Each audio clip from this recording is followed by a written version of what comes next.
Hello, and welcome to NHP's webinar on a comparison of technology for power factor correction and harmonic mitigation. My name is Shane Townsend, Technology Specialist for Power Distribution Products for NHP Electrical Engineering.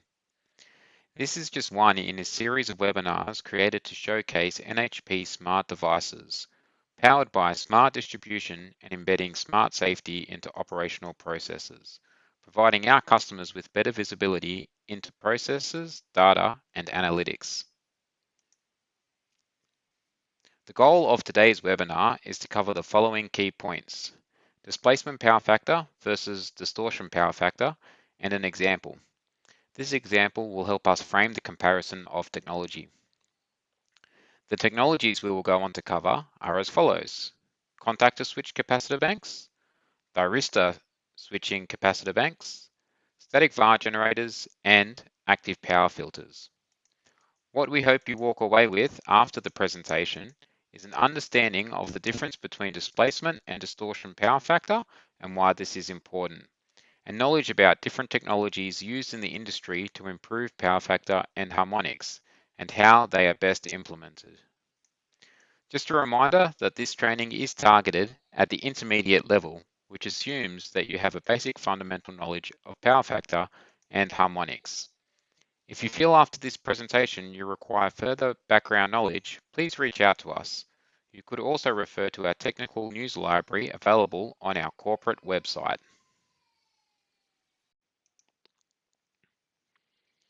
Lagging displacement power factor caused by inductive loads, such as three-phase induction motors, is the most common and referred to type of power factor. In general, it expresses the phase angle difference between voltage and current. The greater this angle of difference, the less efficient the site is at consuming power. Displacement power factor accounts for the relationship between current and voltage at the fundamental frequency. The key word here being fundamental frequency, which in our case is 50 Hz. Harmonics are not at the fundamental frequency, so for an installation where harmonics are present, displacement power factor may only account for a smaller percent of the overall true power factor, which represents the true efficiency of our site. If no harmonics are present within the system, then displacement power factor will equal our total power factor. Most equipment installed for power factor mitigation only improves lagging displacement power factor. So what happens when some of the current within a system is not at the fundamental frequency, which is commonly the case with many modern load types? When in fact there are harmonics present caused by nonlinear loads such as variable speed drives, this will impact the distortion power factor. Distortion power factor is caused by the presence of harmonics in the current waveform and is represented by the ratio between current at the fundamental frequency and the total current, which includes this harmonic current. Distortion power factor often gets missed as the relationship between harmonics and power factor are not widely understood. Most equipment installed for power factor mitigation has no desirable effect on harmonic distortion or the resultant distortion power factor. In some cases, distortion power factor needs to be addressed before displacement power factor is corrected.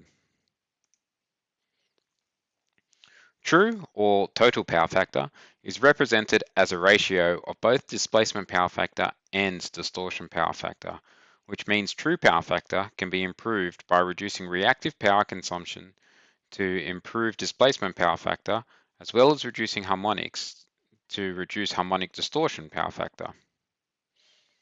This is especially important when trying to reach targets approaching unity power factor. So our key takeaway here is that power factor must include displacement as well as harmonic distortion power factor. For simplicity, when the concept of power factor is first introduced, the displacement power factor is the part of the power factor that is focused on. But for a complete understanding of the power factor and the means to correct it, the distortion power factor must also be included in any calculations. The load profile of a site and the required targets for power quality imposed on the site will influence how you bias displacement power factor or distortion power factor mitigation to reach your true power factor and harmonic distortion goals. So let's have a look at a customer example where displacement and distortion power factor are both impacting the power quality on site. This will give us a better understanding of how the two relate. We'll also keep this example in mind when comparing mitigation options. Our example is a water treatment plant. So we can imagine the loads on site are largely VSD driven or DOL motors for pumping, mixing, and the like. The site has a displacement power factor average of 0.99, so not much correction needed there, and a distortion power factor of 0.93. The resultant true power factor was around 0.88 to 0.94. The target on site was to maintain 0.99 true power factor at all times.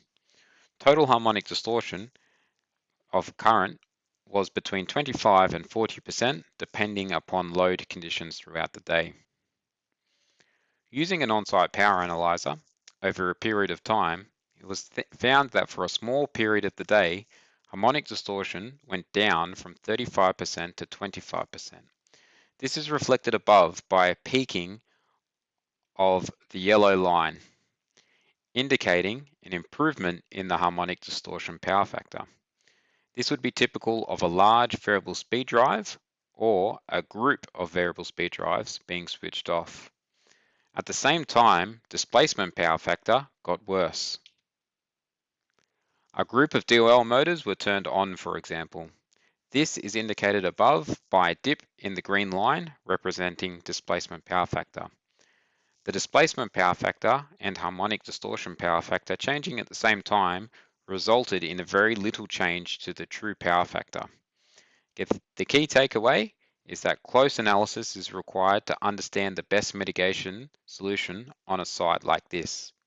The typical approach to address displacement power factor only would not help to improve the true power factor for most of the loads on site. You would need to fix both to maintain a 0.99 true power factor. So how do we fix these power quality issues?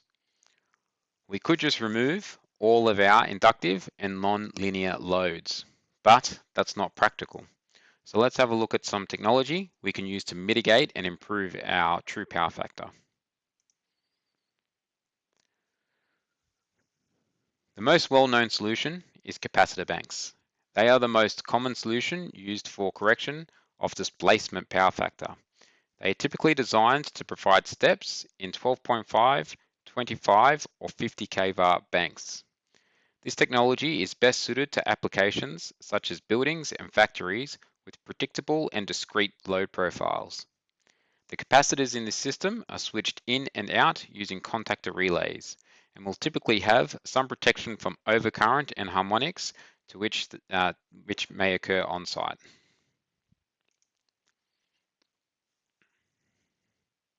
In terms of advantages, capacitor banks have a lower upfront cost compared to the other technologies we will talk about, and they produce the least amount of thermal heat.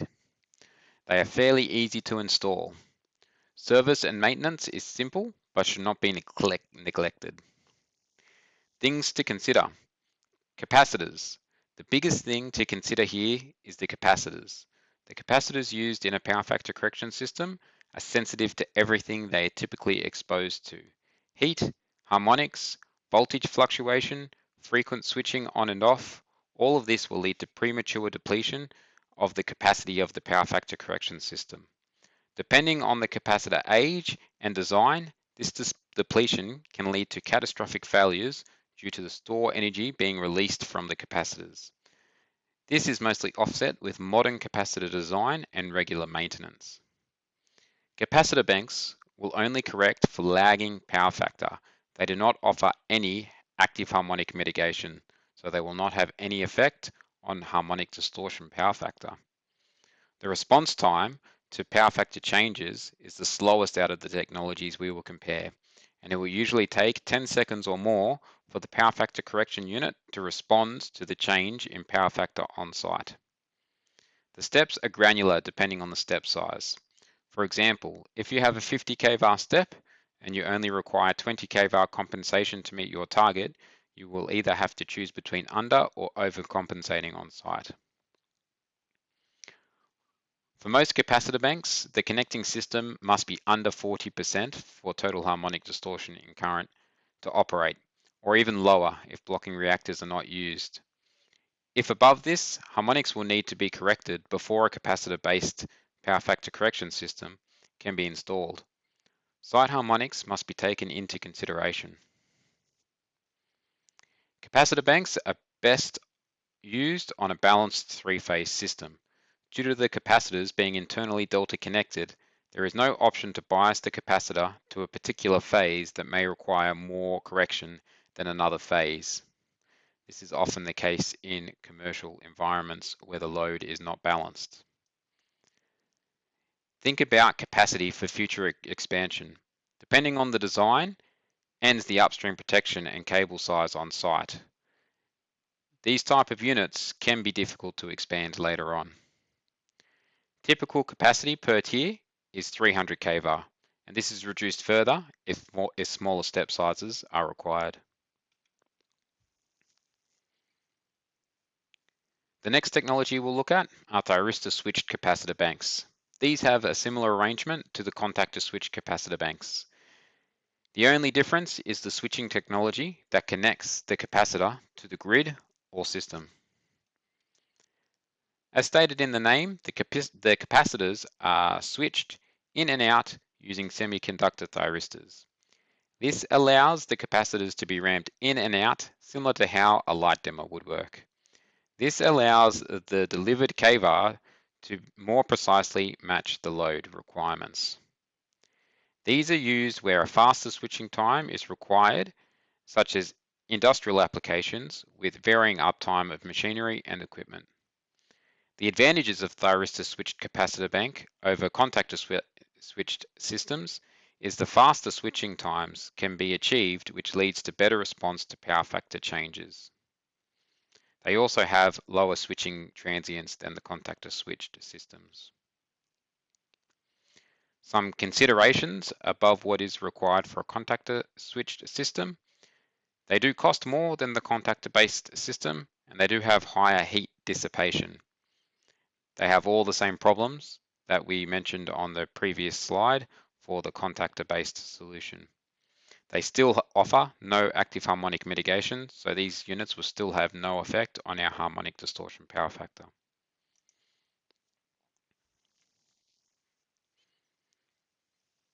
Now let's move to some more advanced technology. Static Var generators. Static Var generators offer reactive compensation based on inverter technology. It can respond dynamically to power factor requirements.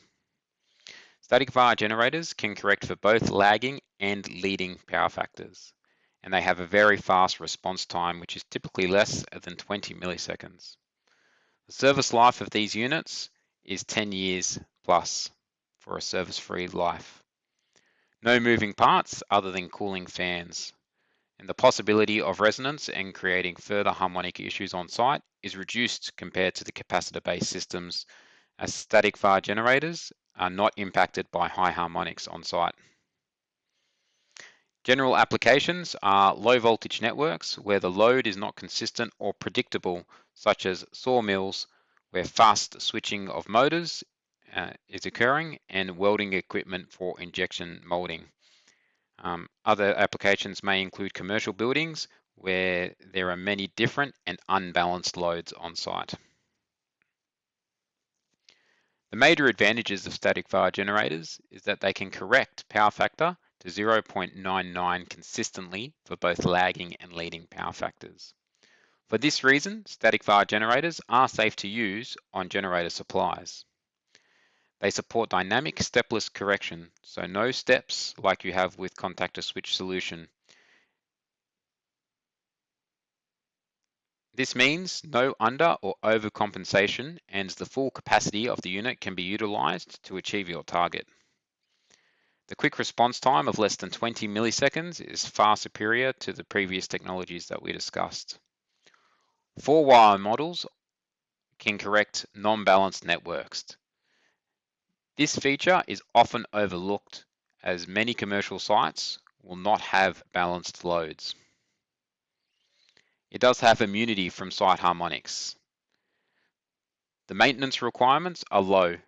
It just requires a general dust and clean every few months. Simplified future expansion thanks to a modular design. The typical capacity of is 700 kVAR per tier. Some considerations is a higher initial investment relative to capacitor-based power factor correction systems. These units do have a greater heat dissipation, which will need to be considered for your switch room cooling.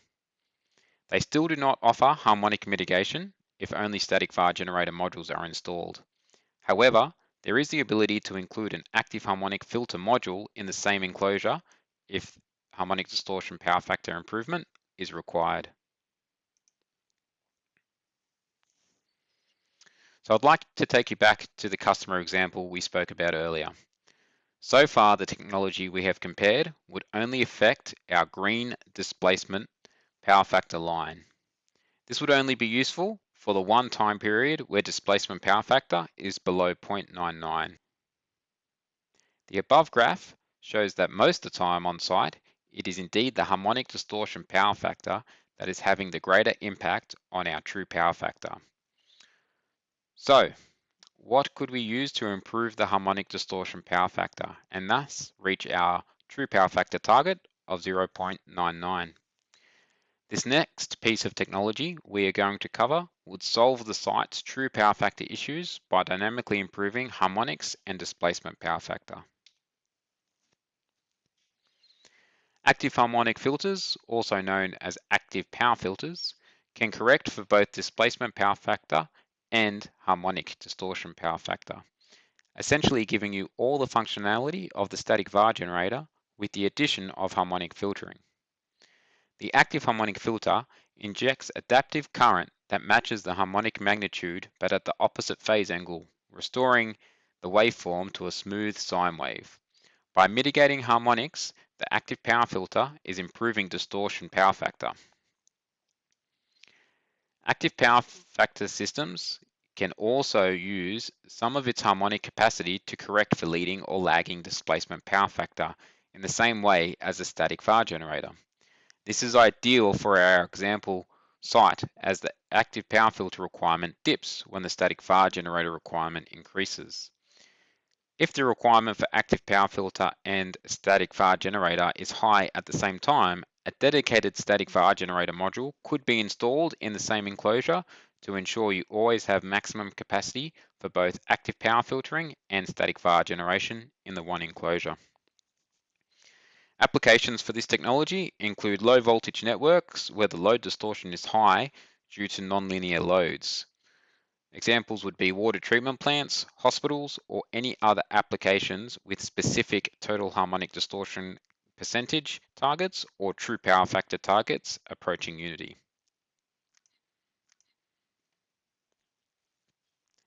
The APF has all the advantages and considerations as the static Var generator with the following additions. The additional advantages include it dynamically improves both displacement power factor and harmonic distortion power factor. Its harmonic response time, like the static Var generator to reactive power, is 20 milliseconds.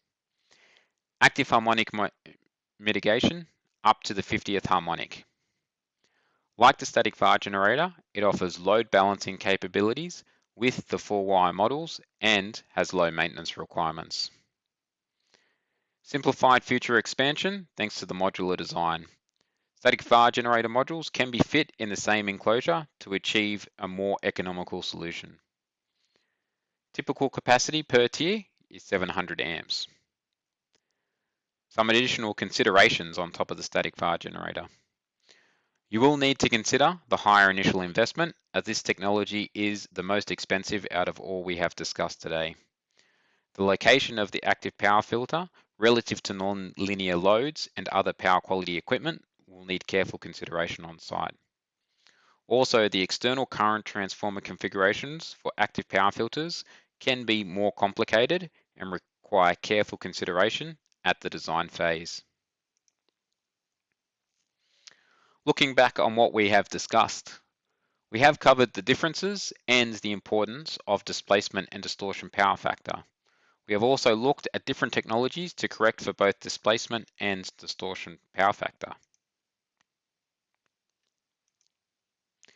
If you have further interest in developing your knowledge on power quality, the above technical news articles are available on our website in the Resource Centre. We will also post links in the chat for quick reference to the above related issues.